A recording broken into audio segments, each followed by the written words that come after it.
एक काँग्रेस पक्षासाठी मोठं नुकसान शिवराज पाटील चपूरकर गेल्यानंतरच झालेलं आहे। एक सोज्वळ विधानसभेचा अध्यक्ष, लोकसभेचे अध्यक्ष, केंद्रीय मंत्रिमंडळ असे अनेक पद शिवराज पाटील चपूरकरांनी निभवलेले आणि त्यांनी या राज्यासाठी आणि देशासाठी त्यांचं मोठं काम आहे। त्यामुळे महाराष्ट्र आणि देश त्यांना विसरू शकत नाही। या दुःखद निधनाबद्दल त्यांच्या परिवाराला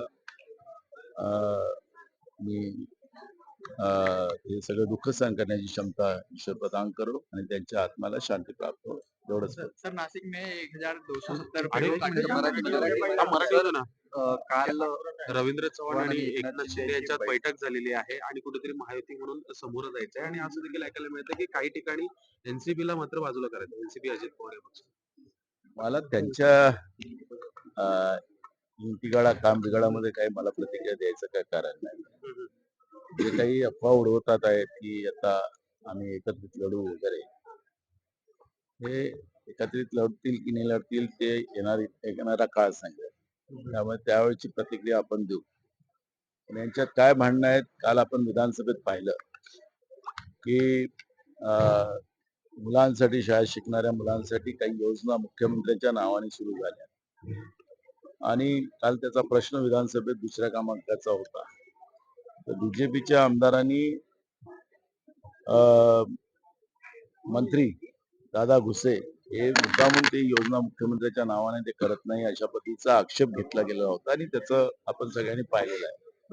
आणि मग दादा भुसेंनी सांगितलं की अर्थ मंत्रालय आमच्यासाठी काय काय आम्हाला त्रास देत आहेत, त्याच्यावरच त्यांनी काल प्रतिक्रिया दिलेली आहे। हे विधानसभेतलं आहे, रेकॉर्डवर आहे।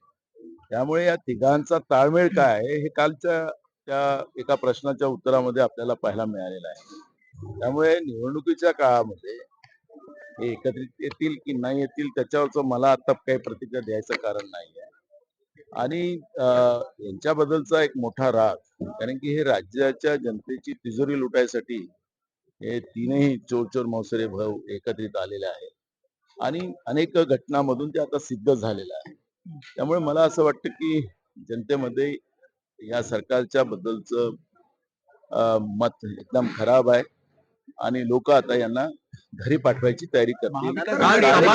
महाविकास आघाडी लढणार, कारण आव्हान मोठं असणार आहे। जर महायुती लढली तर आम्ही अजून त्याच्यावर एकत्रित बसलेलो नाहीये। आता आम्ही पहिल्या टप्प्यातल्या ज्या नगरपालिका नगरपंचायतच्या निवडणुका झाल्या ते स्थानिक कार्यकर्त्यांच्या याच्यावर झाल्या, जेव्हा महानगरपालिकेच्या निवडणुका येतील तेव्हा जाहीर होतील, त्यावेळेस आम्ही बसू। सर, मनोज जरांगे पाटील यांनी आंदोलन केलं, त्यानंतर 2 सप्टेंबरला हैदराबाद गॅझेटनुसार जी.आर निघाला ओबीसी प्रमाणपत्र वाटपाबाबत। मात्र 8.5 महिन्यात केवळ 98 कुटुंबियांना ओबीसी प्रमाणपत्र मिळालं आहे। कुठेतरी हे बघा, महाराष्ट्रातलं सरकार आणि विशेष करून फडणवीस सरकार हे राज्यातल्या लोकांमध्ये दुफडी माजवण्यामध्येच त्यांचा पूर्ण काळ चाललेला आहे।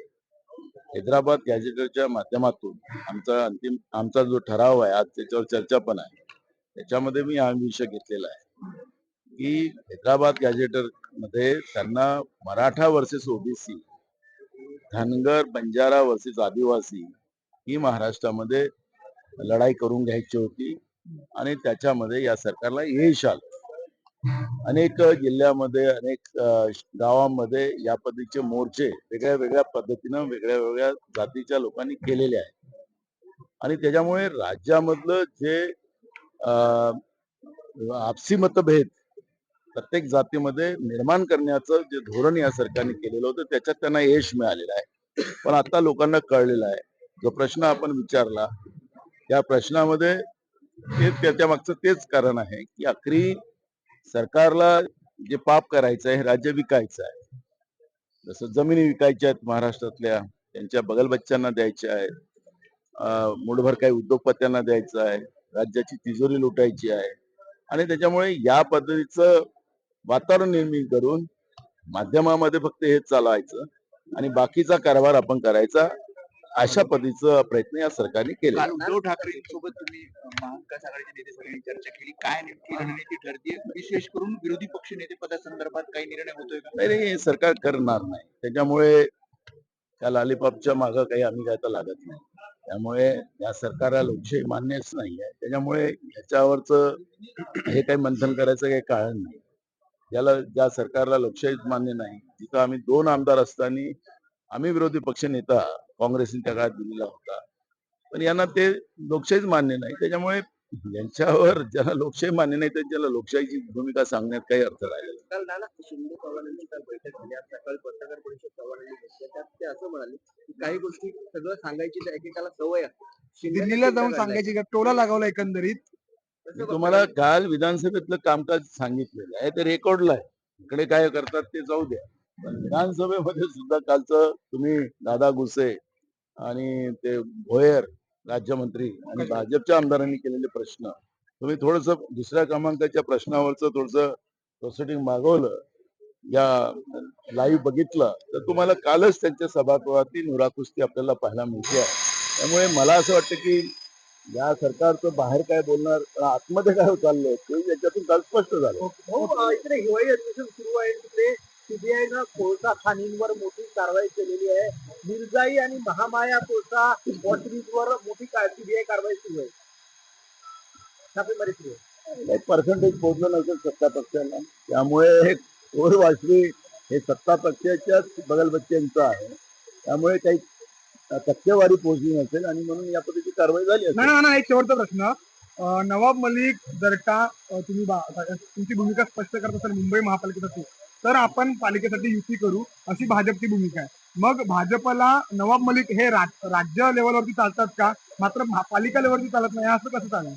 मी अनेकदा सांगितलं की नागपूरचा पॅरेखान जो आहे त्याची बिर्याणी यांना आवडतं पण मुंबईतला नवाब मलिक आवडत नाही. त्यामुळे हे भाजपचे दाखवायचे दात आणि खायचे दात हे आगळे वेगळे आहे. आणि मुसलमानाचा द्वेष हा फक्त हिंदुत्व आम्ही किती आमचं कडक आहे ते दाखवण्याचा एक प्रयत्न आहे. पण पॅरेखानची बिर्याणी यांना चालतं. Okay thank you.